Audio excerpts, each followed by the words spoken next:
weakness of the mind. So in this video, what we're going to do is analyze and contribute the essence of activation of purification. The purification process we can all take place within is to determine a significance within our lives and to resonate with that significance as a meaning of truth. The truth resembling that essence which we feel and we connect to as righteousness. If we all just take a moment to evaluate the systematic process we all go through as children, we are just expressions of self within freedom. As we go through this process of analyzing the reality we live in and are programmed to categorize ourselves and ultimately disconnect from that essence of infinite possibility and infinite manifestation of free will. We categorize ourselves into we compartmentalize our existence within limited possibilities. And when we start to separate from this free will, this is when we are isolated to bring in the mind, to bring in the thought process of how to survive in this world, how to get by in this world, you could call it, a lot of people actually call it just a part of growing up. And this is a matter of truth as well, that we have to learn to get by in this world. We have to learn to survive in this world. We have to use our minds to process information which is coming at us. And truth being and truth said is, well, what comes at us is not just relevance and action and reaction to truth. A lot of other stuff comes into our lives through thought. Deceit is a massive thing that we perceive as we perceive deceit. The mind itself isn't our friend until we become friends with our mind.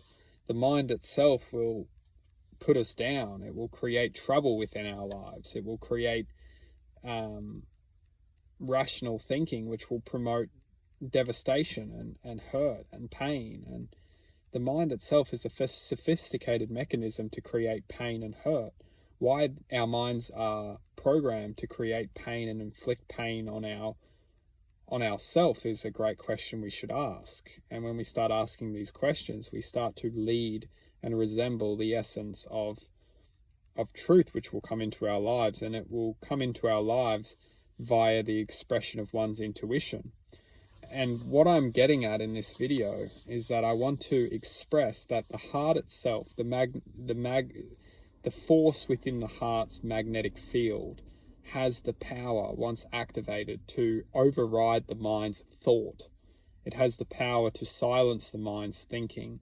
The mind will always be active and the mind will chatter, it will talk, but ultimately we are connected to the relevance. We connect back into that relevant, back to the expression of when we're children. Children feel relevance. They know what's relevant to them in that moment.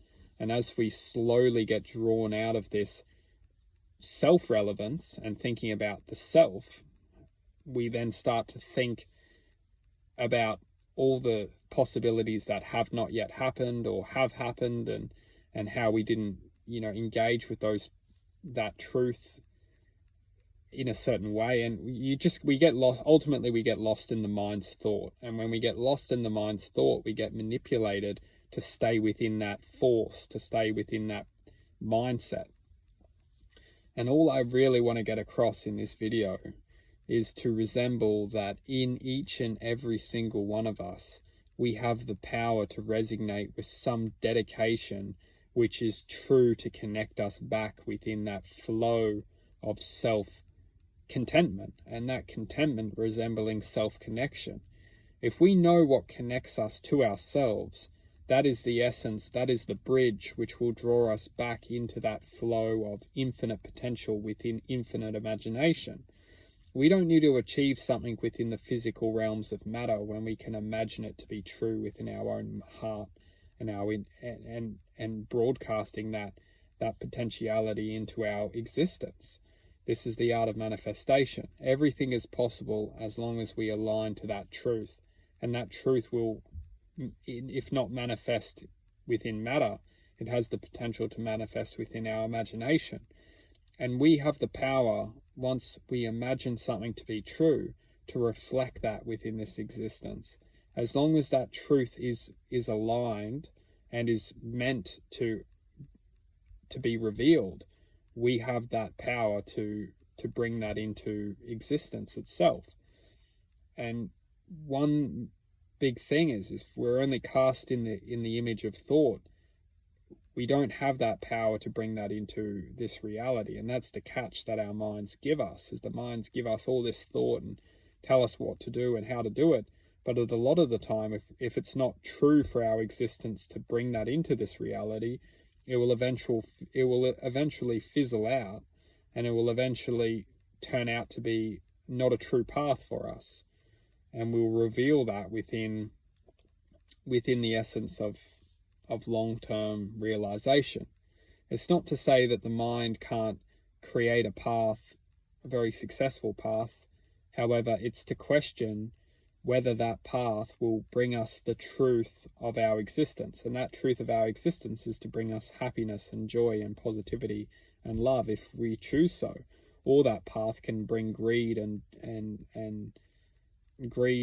power and ultimately disconnection to that essence, which brings that inner fulfillment, that inner flow of joy and happiness and wisdom. It's the truth of which path we want to draw. And for a lot of us that go down that path of greed, power, wealth, fame, success, if we don't form the balance within the sparkle of infinite possibility, we lose our creativity in the long term. That creative imagination, that imagination which manifests possibilities which we never could imagine. All I want to bring to this video is that in each and every single one of us, we have the truth to either resonate to the mind's thought or resonate to the heart's connection to that essence of infinite possibility, infinite imagination. Once we connect to that heart's awareness of infinite imagination, infinite possibility, we disconnect from the realization of the three-dimensional objective.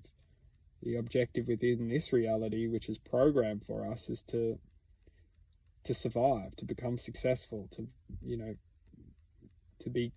become successful. But what is successful when we're disconnected and aren't happy and just not feeling happy?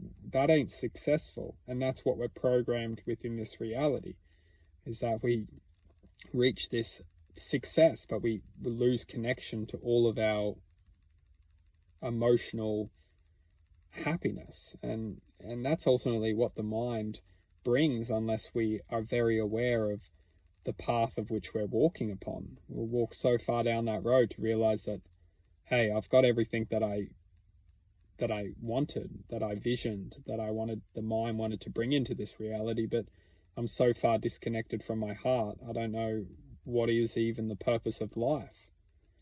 And that's a very interesting thing, is because when we connect back to the heart and we bring that heart's visualization of what we should live by, how we should live, what we should bring into this world, how we should reflect within this world, how our life should reflect within this human experience, we bring that level of happiness, compassion, love, servitude everywhere we go. So we will never reach that moment of our lives where we feel that disconnection, because we've carried it everywhere we went.